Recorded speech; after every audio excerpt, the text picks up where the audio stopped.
first episode of Round the Studio with Doran. Of course, I'm Doran Corkum, and this is on behalf of my comic company, WhiteFire Comics. Consider that our sponsor, which is just myself sponsoring myself. But anyways, beyond that, this series is about what's in my studio, what's going on in the sense of technology, from lasers to printers to other devices I use in the creative process to my drawing tools. And as well, of course, to my studio in the sense of the toys. I'm a big collector of various toys, vintage toys from the 80s and 90s, and I have a couple other things mixed in with that. So we'll go through some of the tricks of the trade on understanding collecting those type of toys at a beginner level. I'm no expert at all of it. I'm pretty knowledgeable, but I will not pretend to be an expert on some of it. So what is today's episode all about? Today's episode is all about Star Wars figures, the vintage ones from 77 to 94. Would it be Return of the Jedi? But it's all about vintage figures and the variants of them, which I didn't know existed when I started collecting them again. So it was quite the surprise to find out that there's basically 4 different camps of places where they actually got these figures made and painted. And I had no clue about this, but the stamps on the back of their legs tell you where they're from. And even then the stamps there's variation of the stamps within the different spots. So for example, there's Hong Kong, Mexico, I believe Korea, and Taiwan. So 3 of those will be correct. Lille is the Mexican one. So that's the name. Cater, I believe, is Hong Kong. Smile is one of them. And I don't remember how to say the other one's value, but I think it's Korea that they got painted in. But anyways, so what I've done for today is I've set up a bunch of the variants that I have that I know of, some of the basics one, and this is just to introduce everybody so that if you're out at a con or if you're out start collecting, you're not sure something looks different, you may be seeing a variant to what you're used to seeing. So, and you might want to look out for these when you're out there trying to collect. I even went through my own collection and found variants once I knew they existed, which is just a fun talking piece to it. And I display my variants with the, I'll call them the classics or the standard ones.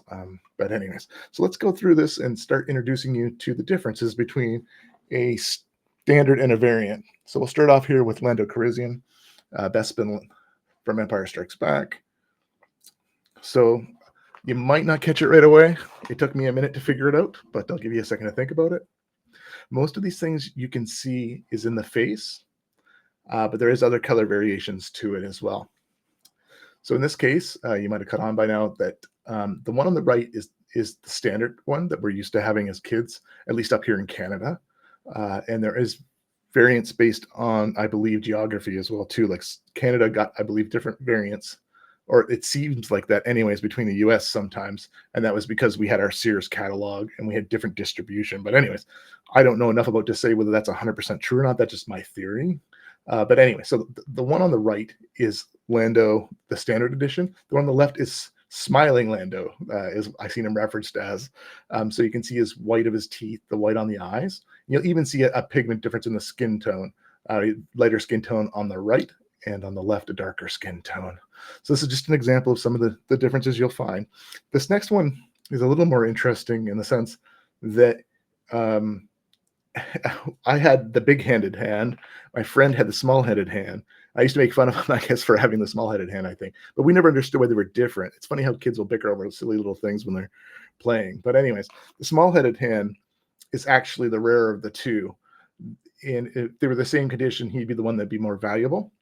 Small-headed hand was the original design, but marketing complained and said his head was too small. So they created the big-headed or large-headed Han Solo here. If you were to go to eBay right now, you'll find a lot of the large-headed Han Solos, very few to none of the small-headed Han Solos. So when I found one actually at Ottawa Comic Con, I was pretty excited and I bought it right away when I found it quite a few years back.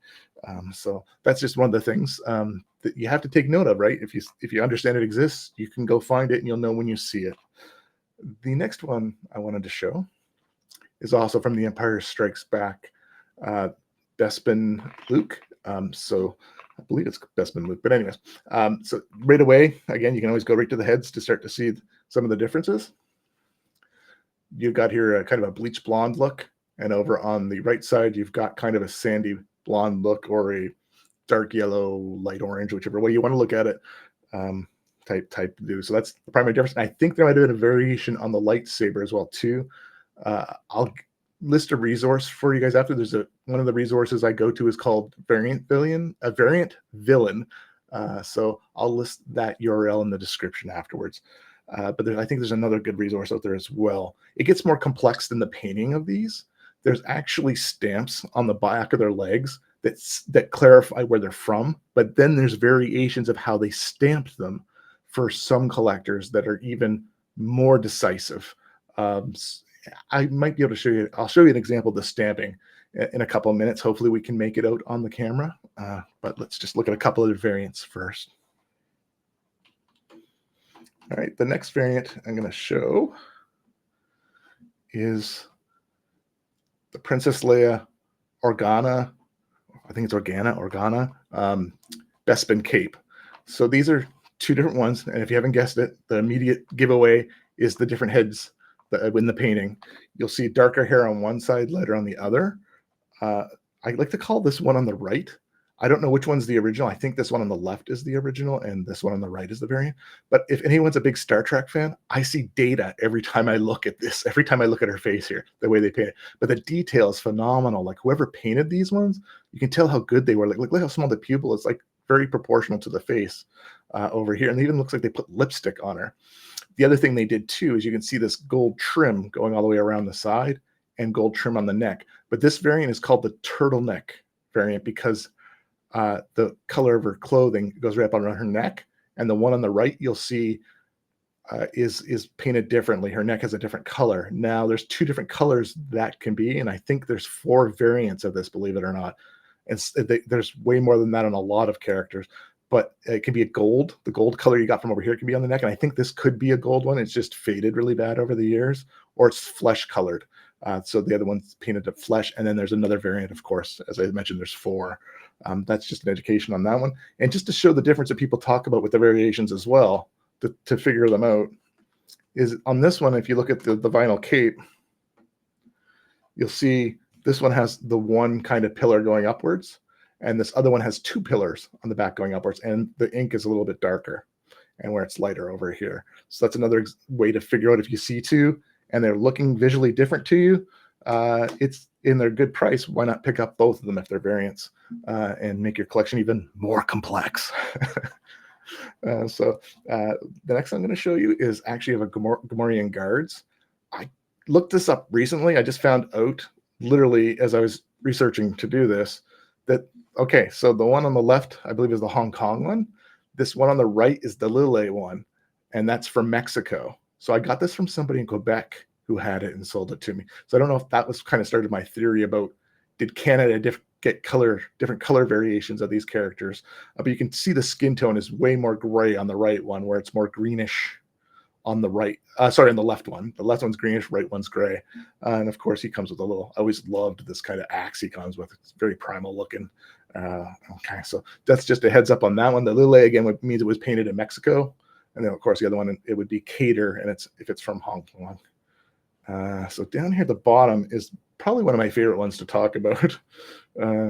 This one here is from when I was a kid. So the Jawas, there was 2 different Jawas that came out. The one on the left here, immediately look at the eyes. So you can see these eyes looks like he's been up all night partying or something. Like he's got like some sleep lines there underneath the eyes, some bags under the eyes. Where the other one has really super clean eyes. And you'll see here there's a black pupil in the middle of the one on the left. That is the sign that this is the original Jawa that came out. So he came out not with this cloth cape that goes with this one on the right. And that cloth cape is why this one's in such good condition, because he was protected underneath a piece of cloth, right, wherever he was playing with him, or if he was played with that much at all. The cloth protected his paint job. Where this one I played with him, his cape didn't last probably more than a week. And it's good to talk about this one because he's the most expensive. I remember of the first generation, the 77s or the Star Wars ones. He's the most expensive of them. If he was carded and boarded with this vinyl cape. Now, again, those capes ripped. I destroyed it as a kid. You don't know, right?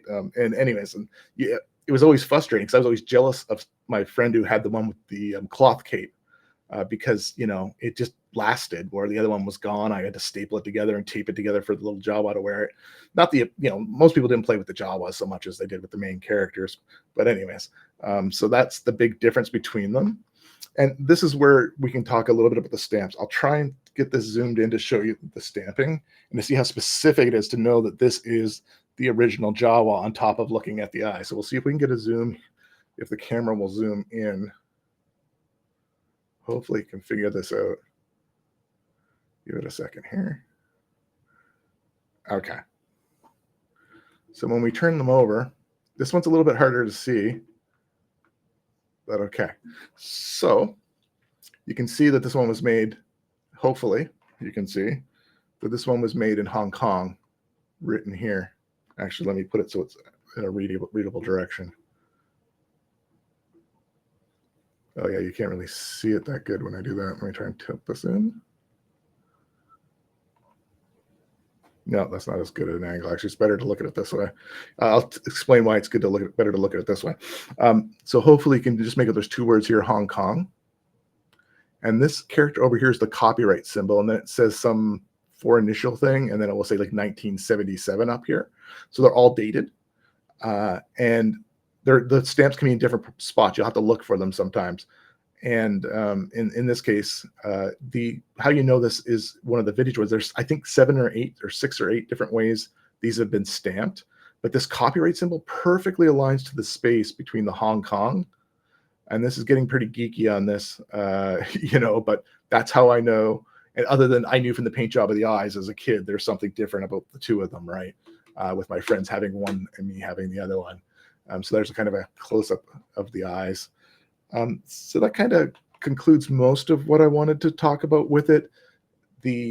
As I say, Variance Villain is a very good site. I'll link that in the bottom and see if I can find another resource.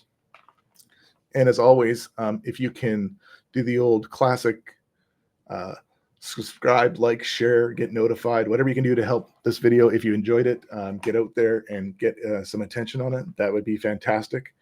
As well as always, I make comic books, right, with various artists and creators around the world.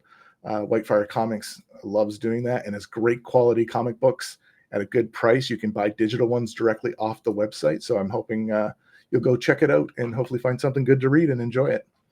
That's it for me. We'll chat later. On the next video, I'll probably there's a shipped variant I have that was made that would be Canada Sears catalog. Where you show you the difference, but like we really got ripped off up here in Canada. So anyways, I'll show that one to you later, Gators.